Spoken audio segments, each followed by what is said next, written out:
Hola, muy buenos días.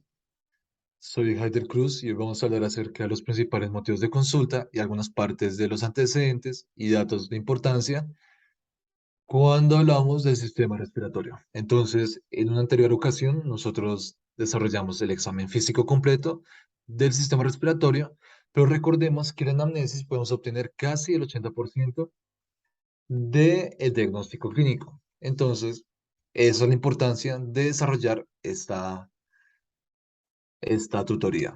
Entonces empezamos con algunos datos en Colombia y les quería recordar que Colombia tiene la palma más alta del mundo, posee la rana más venenosa del mundo, que se preguntan que cómo la diferenciamos de un sapo, es que una rana va a tener la piel más húmeda y más lisa y un sapo suele tener la piel más rugosa y con protuberancias en la piel. Y además, las patas traseras de la rana son largas y las del sapo son cortas. Y pues el sapo tiene un comportamiento más que todo nocturno y pues son más grandes. Entonces, ¿dónde está la rana o la rana dorada va a estar situada en Colombia? Principalmente en las selvas del Chocó y de la Amazonía colombiana. Y en tercer lugar, Colombia es el segundo exportador de flores del mundo. Entonces, ¿cuál es el contenido de hoy? Como les dije, hoy vamos a desarrollar principalmente datos personales y motivos de consulta y parte de antecedentes. Y en cuanto a la gestión por sistemas, eso ya lo desarrollamos en la anterior presentación. ¿Qué bibliografía la que yo les recomiendo? En caso de anamnesis, les recomiendo muchísimo que lean la semiología médica de Argente. Allí describen los principales motivos de consulta y aquellos aspectos primordiales a tener en cuenta. Y también que vayan corroborando esa información con respecto a este libro que está basado en medicina basada en la evidencia, que les permite determinar a ustedes si la información que dice un libro acerca de la semiología o una maniobra en específico, algún signo en específico, tiene en la actualidad alguna vigencia o alguna utilidad clínica. Entonces empecemos por los datos personales. Entonces, aquí vamos a ver cómo la idea de por qué nosotros preguntamos al paciente sobre su domicilio, sobre si el paciente, por ejemplo, vive hacinado, ya que eso puede ser un factor de riesgo para desarrollar tuberculosis, micosis o hidatidosis. Asimismo, vamos a preguntarle, hay enfermedades que son prevalentes de acuerdo a la edad, por ejemplo, el asma va a ser prevalente en sujetos jóvenes o el cáncer de pulmón en pacientes entre 50 y 60 años. Asimismo, de acuerdo al tipo de ocupación que posee el paciente, será el tipo de cuadro clínico o enfermedad que nosotros deberíamos sospechar. Como ya les adelanté en las anteriores ocasiones, el asbesto es un factor de riesgo muy importante para desarrollar asbestosis o EPIT, que es una enfermedad pulmonar intersticial difusa. Entonces, en la ocupación debemos ahondar en si hay factores ambientales que puedan exacerbar enfermedades alérgicas per se que tenga el paciente, o si hay enfermedades que pueden ocasionar una neumoconiosis, como el ejemplo anterior. En cuanto a las alergias, debemos preguntar, bueno, eso ya es, es una parte más de antecedentes, pero en cuanto a las alergias, debemos preguntar si el paciente posee rinitis, asma bronquial, antecedentes de tabaquismo muy importante. Entonces vamos a preguntar si el paciente, pues vamos a calcular el índice de IPA, índice de paquete de año, para calcular el riesgo del paciente de desarrollar EPOC o cáncer de pulmón y preguntar al paciente por una cirugía reciente, por riesgo a tromboembolismo del pulmón o una telectasia. Y ya por último, en cuanto a datos personales, debemos preguntar al paciente datos socioeconómicos, si el paciente vive o no en hacinamiento, si tiene o no una mala alimentación, o si vive en una zona endémica o tropical para ciertas enfermedades. Bien, en cuanto a motivos de consulta, pues empecemos con la tos.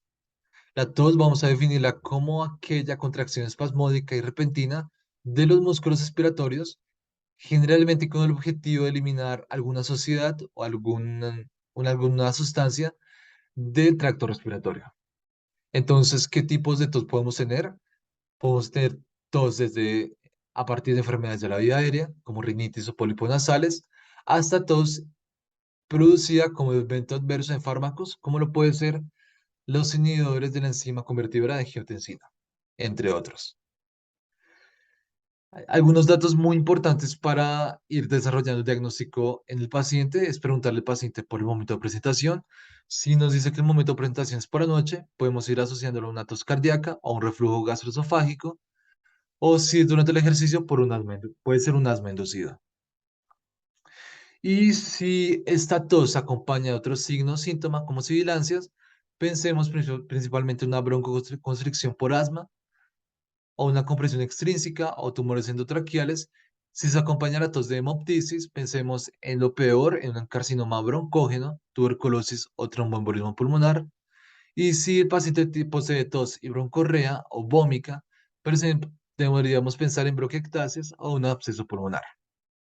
Entonces, la tos puede tener dos tipos de clasificaciones. Una en cuanto a su tiempo de evolución, que esa puede ser aguda, subaguda o crónica. Aguda es inferior a 3 semanas, subaguda de 3 a 8 y crónica mayor a 8. Y otras como si la tos es seca o húmeda. Y la húmeda puede ser productiva si hay producción de esputo o flema o no productiva. Asimismo, la tos puede caracterizarse según algunos criterios clínicos. Por ejemplo, vamos a comenzar con la tos ferino-quintosa, que es una tos cuyo principal agente etiológico es la Bordetella pertussis. Es principalmente desarrollada en población pediátrica. Se caracteriza por ser una tos paroxística en quintas, es decir, que el paciente tose 5 a 6 veces seguidas. Y algo muy importante y peculiar es que inicia con expiraciones violentas y explosivas, seguida de una expiración intensa y ruidosa, producida por espasmo de la glotis. Entonces vamos a comprobar lo siguiente. 1, 2, 3, 4, 5. 1, 2, 3, 4, 5. Entonces, como vemos, el patrón más importante para definir una tos fibrina o tos quintosa es una tos paroxística en quintas, porque tose 5 veces seguidas. Y algo fundamental es que empieza con inspiraciones violentas y termina con inspiración intensa y ruidosa. Entonces, la tos cucuruchoide va a ser igual a la anterior. Lo único que cambia es que no tiene ese componente inspiratorio. Entonces, va a empezar con una expiración violenta, pero no va a finalizar con una inspiración intensa. ¿Y por qué se puede dar? Por tumores mediastínicos. Una tos ronca o perruna es una tos que es primordialmente seca e intensa, suele darse en la noche y la principal causa pues suele ser la meningitis glótica o subglótica. Así se debería escuchar.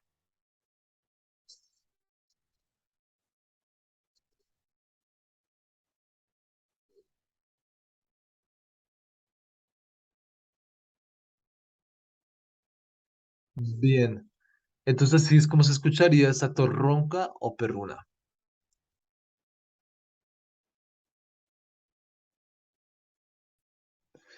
Entonces tenemos a la tos bitonal, que es una tos característica porque posee dos tonos, a que se debe una parálisis de una cuerda vocal o un tumor mediastínico que compromete al nervio recurrente. Entonces, ¿cómo la escuchamos? Escuchamos de esta manera.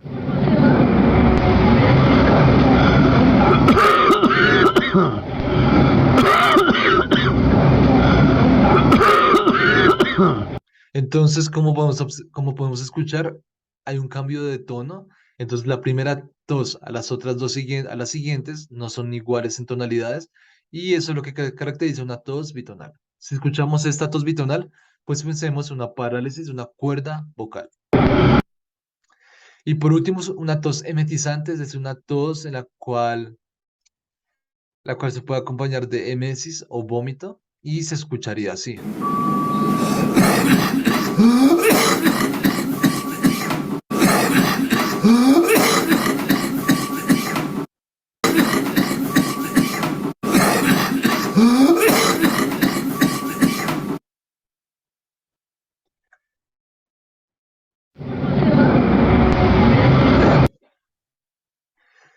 Bien, entonces ya ahora pasamos al motivo de consulta de expectoración, que se define como una eliminación de secreción del aparato respiratorio. Y aquí hay dos términos muy importantes que pueden preguntarles acerca de vómica y olor pútrido.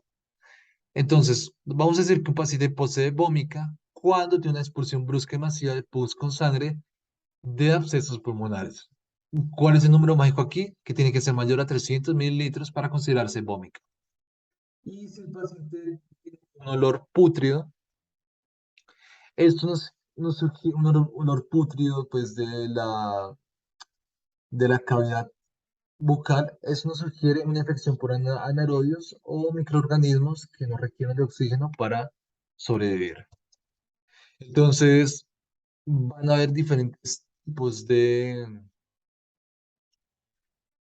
de esputo. Entonces, podemos hacer un esputo asalmonado, es decir, con una leve tinción de sangre. Un esputo espumoso que nos va a dar indicio de un edema alveolar. Un esputo mucoso suele ser incoloro y transparente. Pero pues aquí vemos que puede ser de color verde también, un esputo perlado, es decir, que tiene como cristales circulares en formas que los llamamos cristales de Leyden. Puede ser numular, es decir, con forma de moneda, hemoptóico, es moco mezclado con sangre, achocolatado, que nos sugiere un absceso primario, y es rumboso, si es purulento con sangre, o granos micóticos, que suele ser un indicio de actinomicosis. En cuanto a la hemoptisis, la vamos a definir con una expectoración de sangre del árbol respiratorio. Aquí tenemos las diferentes causas, pueden haber inflamatorias, desde bronquitis, bronquiectasis, tuberculosis, neoplásicas como un carcinoma broncógeno, vasculares, como una insuficiencia ventricular izquierda, o entre otras por un trauma que el paciente haya recibido. Entonces, ¿de qué ese término, con qué lo podemos confundir o qué diagnósticos diferenciales surgen? Van a surgir específicamente dos a partir de el aparato de digestivo o si proviene del rinofaringe. Si es del aparato digestivo, la vamos a llamar hematemesis, que es vómito con sangre, y si es de la rinofaringe, puede ser una epistaxis, sangrado nasal, o gingivorragia, que es sangrado de las encías. En cuanto a la clasificación de la hemoptisis, esta puede ser masiva y no masiva. Masiva si va entre 100 a 600 mililitros por día y se acompaña de taquipnea, hipoxia, mala mecánica ventilatoria. Y no masiva es si no tiene ninguno de los anteriores criterios. Entonces, ¿por qué suele ser común la hemoptisis? Eso ser común porque el aparato respiratorio tiene una doble irrigación sanguínea a través del sistema de arteria pulmonar y el sistema de las arterias bronquiales. Pasamos a la disnea, que es un tema que nosotros ya abordamos con anterioridad, y recordemos que se define como aquella sensación subjetiva, desagradable y dificultosa de la respiración. Esta puede ser de causa súbita o progresiva súbita por un síndrome coronario agudo, por ejemplo, o progresiva por una enfermedad pulmonar obstructiva crónica, que como su nombre lo dice, no requiere de tiempo para desarrollarse. Y podemos clasificarla de acuerdo a su temporalidad. Si es crónica, podemos utilizar la escala de la disnea de la New York Heart Association, o si es aguda, podemos utilizar la escala de Borg. Entonces, esa escala la divide en 4 grados, y pues lo que hacemos es preguntarle a cada paciente por cada uno de los criterios, y cuando encontremos que el paciente concuerda con alguno de los criterios, la clasificamos. Y asimismo, la disnea la podemos clasificar según su frecuencia respiratoria, como bradipnea, taquipnea o eupnea, que es normalidad, entre 2 a 20. Podemos analizarla en fase, analizar las alteraciones en fases. Si la alteración es en la fase restrictiva, esto se verá acompañado de taquipnea e hipopnea. Y si es obstructiva de una bradipnea expiratoria. Entonces, cuando la profundidad, si la respiración esta profundidad de la respiración está aumentada, lo llamamos batipnea; si está disminuida, hipopnea. Y en cuanto a alteración en fases, puede haber una alteración en la fase expiratoria, que se acompañará que puede ser representado por una obstrucción laríngea, traqueal, o una disnea expiratoria por una asma bronquial. Y pues Algo muy importante es que la disnea puede ser posicional. Entonces, la disnea de cúbito supino la vamos a llamar ortopnea y es característica de una insuficiencia cardíaca izquierda o asma bronquial. Si la disnea es en disnea de cúbito lateral, lo llamamos tripopnea, como un derrame pleural. Si la disnea sucede al inclinarse hacia adelante, la vamos a llamar vendopnea. Y si la disnea sucede cuando el paciente está de pie, la vamos a llamar platipnea, que suele ser ocasionado por un shunt intracardíaco o intrapulmonar. Entonces, la disnea paroxística nocturna la vamos a definir como aquella disnea que despierta al paciente en las noches. Y pues se debe generalmente a la reabsorción de edemas y a un aumento de retorno venoso cuando el paciente está en decúbito supino. Y ya por último tenemos a la cianosis, que es esa coloración azulada que podemos encontrar en pacientes.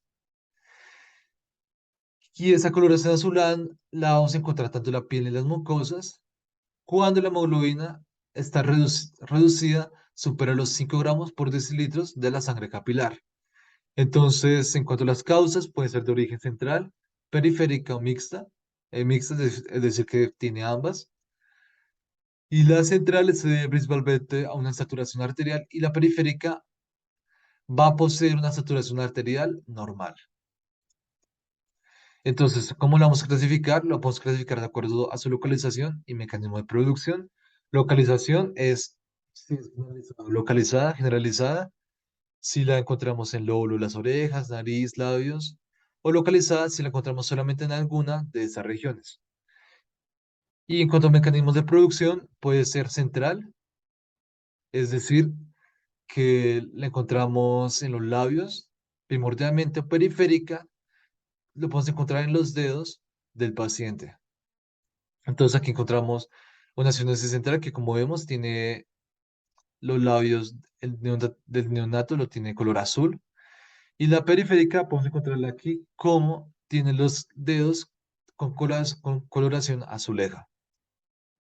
Y bueno chicos, eso sería como toda la presentación rápida y breve de lo principal y primordial para la anamnesis. Espero les haya servido y cualquier duda que tengan me avisan.